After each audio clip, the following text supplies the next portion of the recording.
Good one, boss. Could you record an intro for my podcast? Could you just say intro the Pocket Pod? Intro Pocket Pod? Yeah. So I'm just gonna ask you, who are you? And then, what's one thing that you would say to the world? And then, intro the Pocket Pod. So you can say anything you want. All right, ready? It's on the spot, but that's why it's in the pocket. It's the Pocket Pod. It's the podcast that's in your pocket. Anyway, who are you? My name Nathan Singler. Nice to meet you. Thank you. And intro Intro Podcast. the Pocket Pod. Intro Pocket Pod. Thank you. Thank you. See you, brother. See you. See how well this can do. So, why are you talking about me to your family? Why are you talking Glenville? You're so funny, brother, man. There's no way you said, I'm talking to my wife about you. I got this.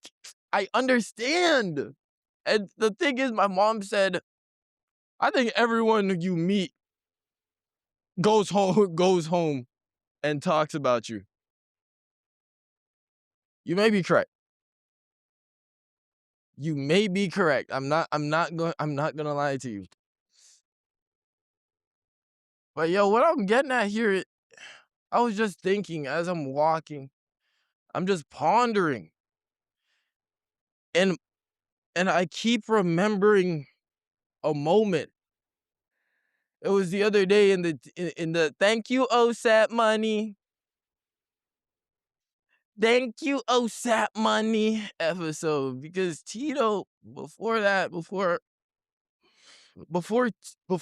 Tito went ahead and charged me the price, before, he opened the door, I I was interacting with the baby because this guy was I guess it wasn't a baby. He said 20 months. Toddler. This is 20-month child ran off right past me. The thing is, I'm having a smoke outside. And the thing is, my family, they're really against smoking. So I have this stigma deep inside me that, as I said,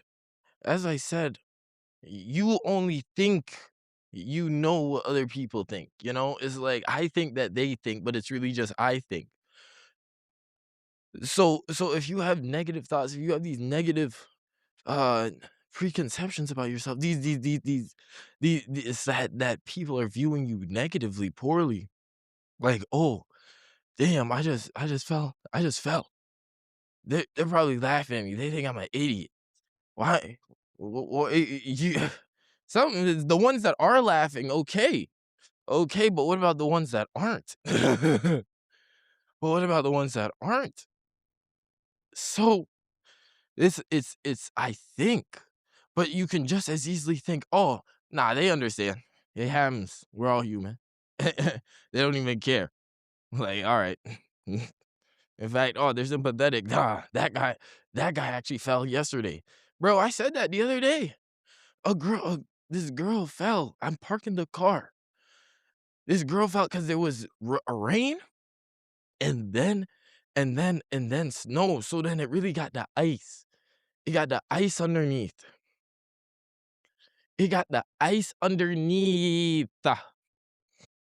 And so she's walking past, just falls, bump right on her tushy. Right on her tushy. And then I'm like, ooh, and I know there was ice underneath that. And I take my megaphone out and I say, don't worry, that happened to me yesterday. It's all good. I hope you're all right. And called it a day. Like, I swear, that happened to me yesterday. Don't worry. But she got it like a trooper. But so when this kid ran by me and I was smoking, and then the dad came and ran to the kid, and then he's holding the kid. I'm looking at baby, I'm like, and he stopped and he's talking to me. But to me, I I I felt like he was going to try to avoid me, like run away. Like, yeah. He's like, "This guy's a smoker. He's no good for my kid. I don't want my kid around him." And I understand that. If that's how you wanna raise your child, who am I to say? Because this is a choice. This is a choice that I actively make that maybe you don't. I'm assuming now you don't, but after the story, maybe it is, but or maybe is you don't, but you understand the human experience, you understand life, you understand people, you're sympathetic, or maybe it has nothing to do with any of that, and you objectively just don't give a fuck. Or maybe it is you give, or maybe it is you care so much that you want your child to be around to experience those things to be able to siphon and like so condition condition your child correctly, not sheltering them. All right, I found it. I found the words. Oh, this mic is actually nice. It's got that rotation. It's got that rotation. But yeah, so maybe he's conditioning his child. So not sheltering them off and say, "Oh, no, no, no, don't do this, don't know that, don't." Just, I mean, it's just the world. It's just under something that's a part of the world, and I say, when I say, "Oh, he doesn't give," because he doesn't care about that aspect. It's something that's in this world. It's something natural that's occurring. So, and I remember that, and it keeps coming back to me. And when I smoke, I say, "Oh, maybe I maybe I don't have to be as ashamed as I think. Maybe I can be proud." And because you hear who I am, but I just like anyone else, just like anyone else, I have my things. And I have my demons. So my family's heavily against smoking, heavily against it. So so so when I do it, it's like, damn, you you gotta be you. It has to be a different life you live. You have to disassociate because that not because I've heard it before. I'm disappointed and ashamed. I'm disappointed and ashamed. I'm like, damn. Like, disappointed, okay, but and ashamed? And ashamed? Do you understand what you're disappointed and ashamed of me? So that does something to you. 'Cause you knew it was gonna happen from before, that's what you were avoiding, that's why you were already disassociating, but then once it comes out and it comes to fruition and you say, "Oh, well, now it's cemented. Now it's cemented and nothing can change that." So it has to be a different life, but then that's where the thinking is flawed, it's in that imagination. Because where I say, "No, nothing can change it," what if I just accept it? There's acceptance. I can't stand shame. I guess that I a long time ago, Walia asked me, "Trey, when was the last time you felt shame?" She said, "You don't feel shame." I said, "I know. I don't practice feeling shame. I don't practice negative emotions. I don't practice emotions that hinder me. Shame. What purpose does shame serve?" So oh, I'm excited for this episode. Excited for this episode. As it goes on, I discover things about me. I discover things about the show, things about people, about the world. But honestly, I don't get shamed a lot of the time. A lot of time in the world, I don't get shamed. And I'm talking about for smoking. Like, usually, no one cares. I care more than them. It's because I associate that shame a little bit deep. Unless you smoke too, but I don't want to smoke around you. And if I talk about something, I feel, oh, am I a drug addict? You view me as a drug addict? Do you understand? No, I'm a crack addict. I have better traits. I have other traits. I don't need to talk about this, but then it becomes something that's a little bit sheltered, a little bit held off, withheld. So I guess that is the shame. I get. I guess that is the shame.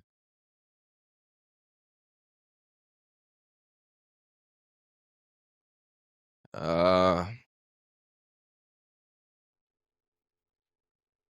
so yeah, and I told her, yeah, no, I don't really feel shame. She's like, I could tell. I'm like, that's how we go. Why would I want to? I don't like that shame business. I don't like that shame business, but I guess I got a little bit of shame. I guess I got a little bit of shame. That's the name of the episode. I got a little bit of shame, and I've been pondering. I've been pondering on my seal, the seal that I have engraved on my stomach. I wonder what I will seal away, and I couldn't think for the longest time. It's been about a month since I got it. Oh, what will I seal away? And maybe I'll seal away shame. But to tell you the truth, once my arm is done, it would have enough power to seal away shame. Because once I sacrifice my left arm for evil, what shame could be felt? That's what I'm giving away. That's what I'm giving up. I'm giving up my shame. I'm showing my soul. I'm giving up a part of me. I'm sacrificing my left arm for evil to obtain a power greater than myself, a power unobtainable by man. So I need to sacrifice my left arm for evil. And I say that in a metaphorical sense. I say that in a way that really means if I wear my soul on my sleeve, because that's what this arm represents to me. If I wear my soul on my sleeve, if I show you the ins and outs, the elegance, the grace, the messy, the chaotic, the sporadic, if I wear my soul on my sleeve, surely then I would not have to be inflicted by this shame that I cast upon myself. Surely, no? Ooh, it's 10 minutes. It's 10 minutes on a crosswalk. Ooh, ooh, 6, 7, oh, so 7, 3. I made it. I made it. I made it.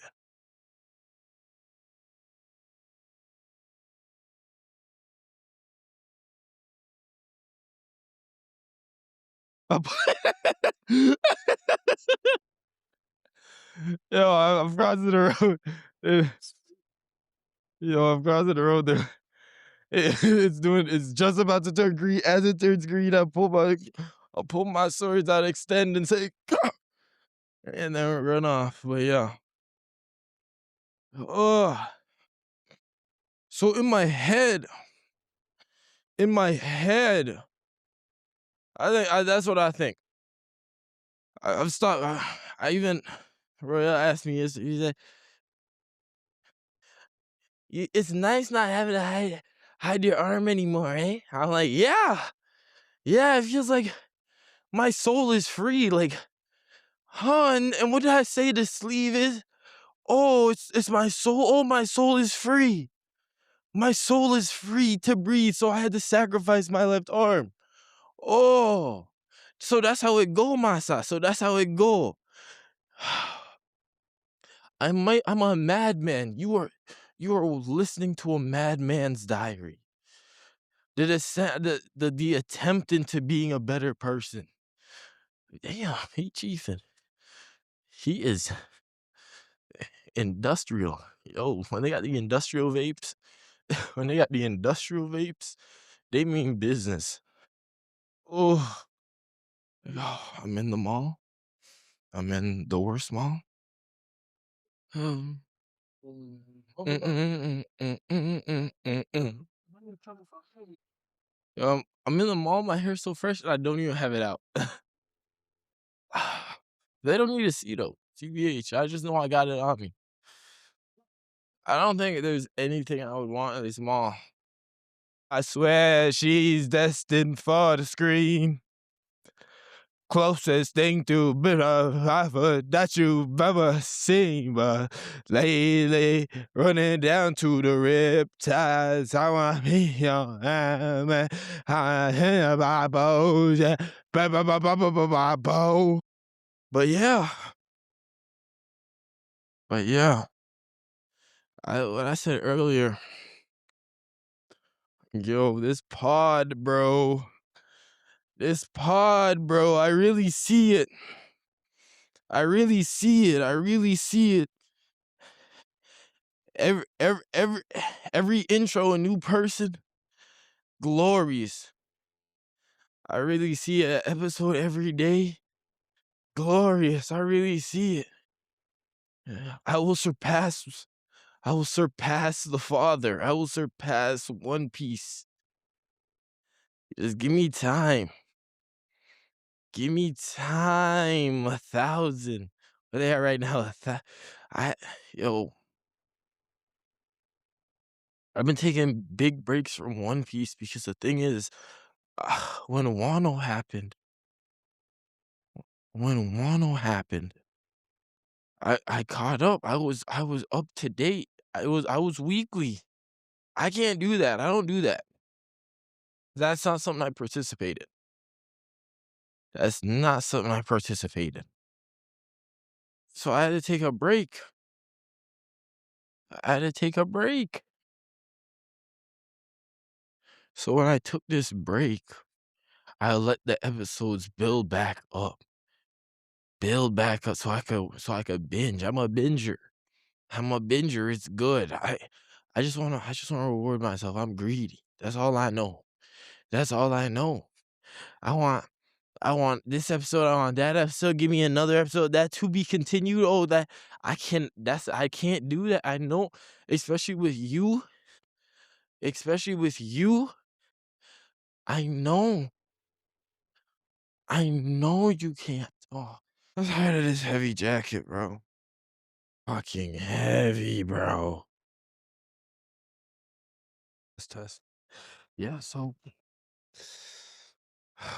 it is currently, I think, 5:48, 5:45. It is 5:45, getting some dinner for me and my mother. But I'm tired. We're tired of this jacket business. The jacket get heavy. It just get heavier and heavier each day. It's just annoying. And winter, it get warm for a second, then cold, and it's the type of cold. It's not even sweater. It's winter cold, the longest winter. And I'm going outside. I say, I'm not gonna wear the jacket. I say, no, I have to wear the jacket. I have to wear the jacket. I have to enjoy this while I can, because there is going to be some point when where I will not have to wear the jacket. I will not be constrained, restricted by this jacket. This jacket is my chains. And one day I will not be bound by them. One day. One day. I don't think I took the McDonald's coupons.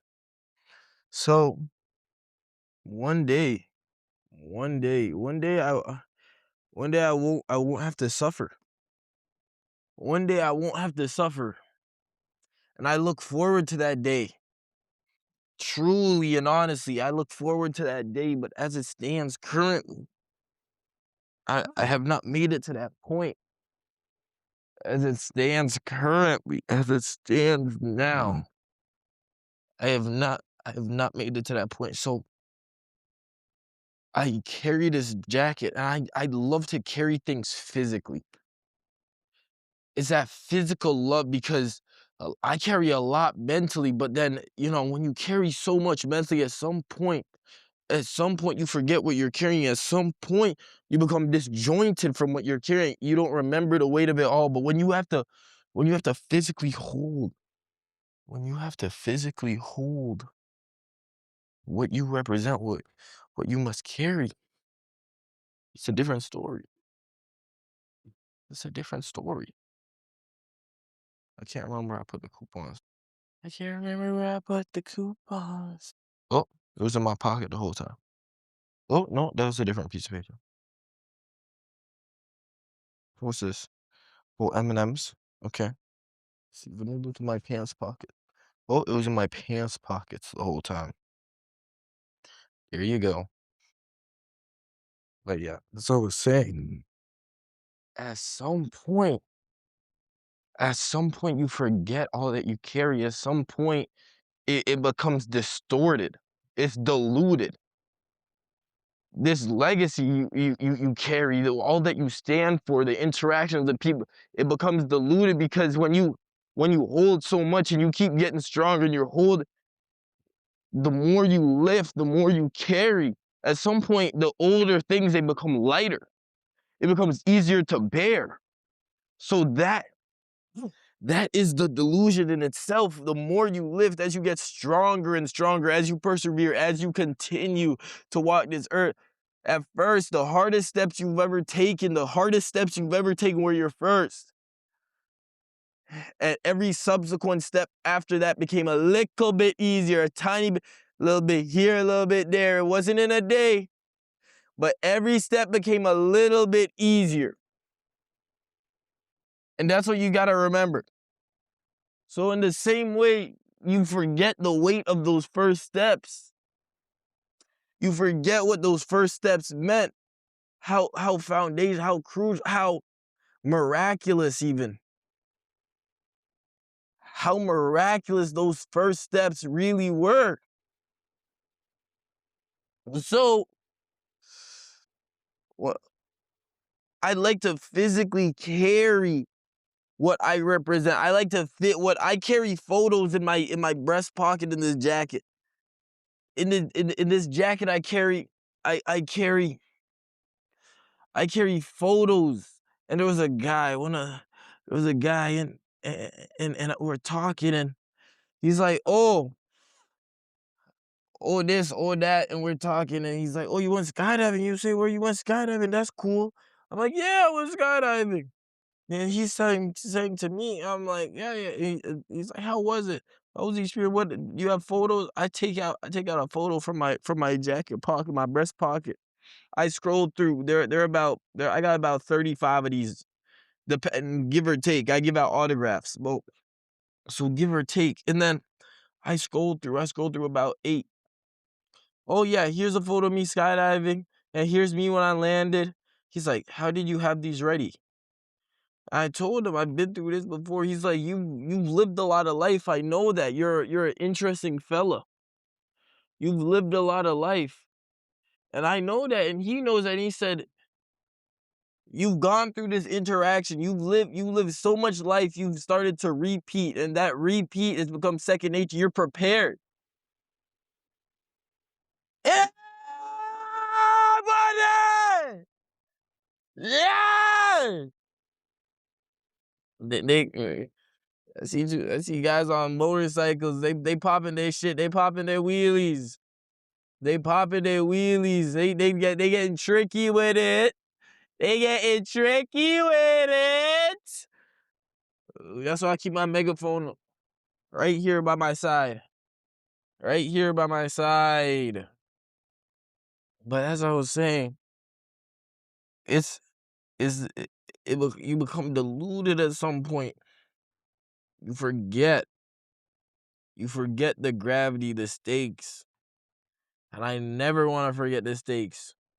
But yeah, he's like, you lived so much life. You've been through this before. You have had this exact same interaction before. You've met me before. And I have. I truly have. And I don't mean it in a condescending way. I don't mean it to belittle you. It's just the more life you live, the more you're exposed to the world, the more experiences you have. It's that wisdom. It's that wisdom. I'm not talking about my roommate. I'm talking about it's that wisdom that you gain as you go through life. As I was saying, I talked about passive and active practice. And passive practice, you could attribute that to wisdom. That passive practice, as life goes on, as you continue to enhance your skills in other areas and other facets, other sectors, is that passive practice. So I have this passive practice, and it's that wisdom. And yes, I have been here before. Yes, you ask me questions, you look at me, and it's not, and a part of me said, "Oh, but that just means you're boring. That means you need new material. If it's in your jacket pocket, you shouldn't be talking about it." And I try not to. That's another thing. try to steer away from the readily available. I want something, maybe I gotta do a deep reach, I gotta go onto my phone for. Ooh, I gotta go on a Google for. I gotta regale a tale for. The readily available prompts, it's so easy. No, that's too easy. I told you I can't stand comfort. Complacency is my enemy. Complacency is my enemy that I will fight to my last breath. Complacency is my enemy. So I try not to draw from the readily available props, the pictures that I have. But it comes up, you man. People say, "Oh, most adventurous thing I've done was skydive, bungee jump." I'm like, yeah, I did that too. I use them as a listening tool as well to express.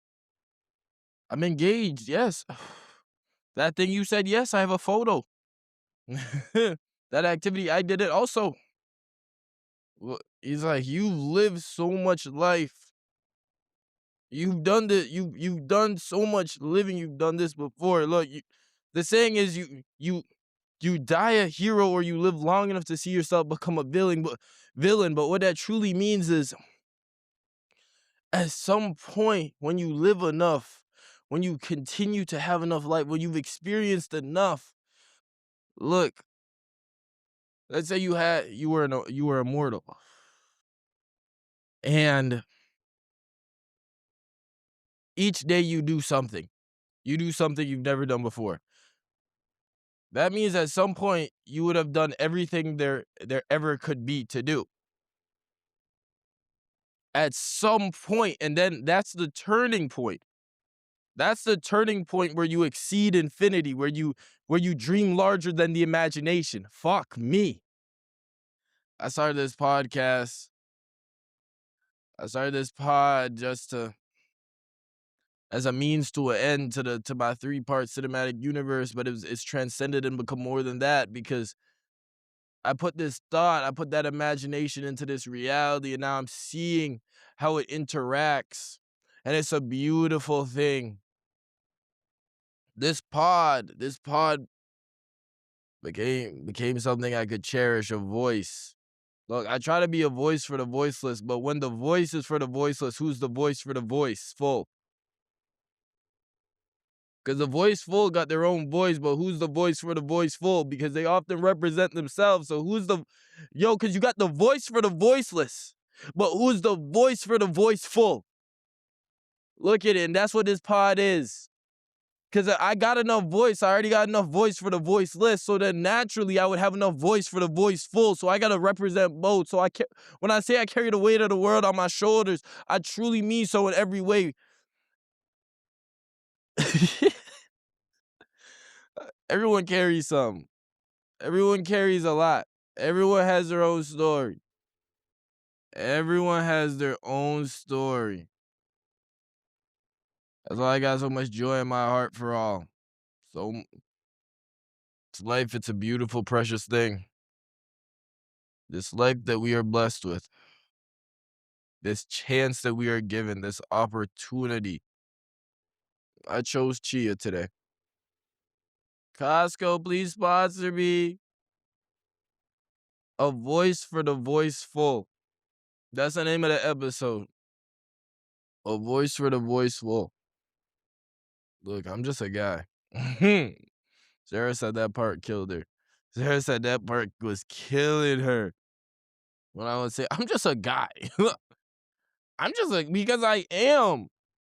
I can't emphasize that enough. I'm just a guy. I'm just a guy with the same 24. I'm just a guy who tries bit by bit, day by day. I'm just a guy. I'm just a guy. So I understand the souls of all, if not most. If only I've been turning up in the McDonald's. Why you think the McDonald's? I'm not gonna lie. They kinda live. They kinda live. You know what it feels like? It's like that old school recording with 38. Ooh, like a private detective would have, you know? What do you want me? What you want? There's no way. There's no way. That's not even real. Hello. I use the two can dine, two 6-piece nuggets. Did, did it start yet? They don't. It's not immediate now. All right, okay. I guess I'll keep that in mind. Okay, so can I get 20 nuggets? Do you have a combo for sweet and sour? And can I get large fries instead of medium? Sprite, no ice. No. How much is a junior chicken? Be sure to get my points. Oh, yes, yeah. Oh, how much is it already? How much is it without the beans? Mm, Coca-Cola. No ice. Okay. Order number 867. Thank you, sir. Excuse me. Do you have a lid, a container with a lid, like the sauce container? Yeah. Thank you so much. Yeah, yo, W bands. Oh, no ketchup. No, you took all the ketchup. You got that. Sorry, there's no more ketchup. Yeah, can you get the squeeze ketchup? I don't. I'll just serve it from the outside. Alright, it's okay. It's okay. Thank you. Okay. Order number 270. There you go, sir. Thank you. I'll treasure my ketchup. I'll treasure the tiny bit. I'll mix it with the rest. Well, I have ketchup at home anyway, so I just like the McDonald's ketchup. I I find that McDonald's ketchup to be tastier. I might be crazy, but sue me. Sue me. I like to have a preference, ma. Nah, just sue me. That's how it go. As I say, you take L's, brother. You take L's. You reach and sometimes your hand get burnt. And I got a big container because I wanted that container, that little container with a lid. That container with a lid for my ketchup. Because that's how much ketchup I want. It's 3 times the size of the standard cup, that little ketchup cup.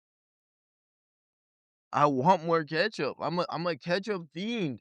I'm a ketchup crook. Well, that's fine. I have ketchup at my house. Oh. Taking off L's, they turn into W's. I be stacking my L's. I'm proud. Wait. I gotta edit. I want to edit. I've been craving it. I've been craving it. I regret not bringing my laptop. But to tell you the truth, I'm saying that, but I'm craving it. And when you're by any means necessary, when you're hungry for it, when you get resourceful, you get intuitive. You know, I'm gonna use my sister's laptop because I got the software, so I'm just gonna and I have the mics and it's just USB-C, so it's how it go. It's how it go. It's how it go. That lined up. That green. There was no one that took a left turn, but for some reason that left turn light say green just for me. Turned on and stayed just for me. Thank you. But yeah. So a voice, a voice for the voiceful. A voice for the voiceful.